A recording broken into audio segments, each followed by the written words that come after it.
this year po is hindi po makaka-Christmas si tatay dito sa amin.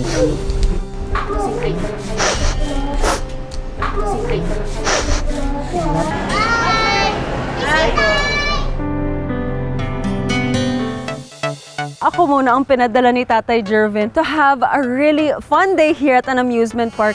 Wow!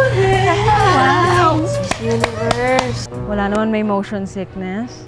Wala po. Oh, perfect. Kasi ako meron eh. Joke lang. True test of grace under pressure sa akin to ah. Woo! Fairy godmother ako. Dapat disappear na ako.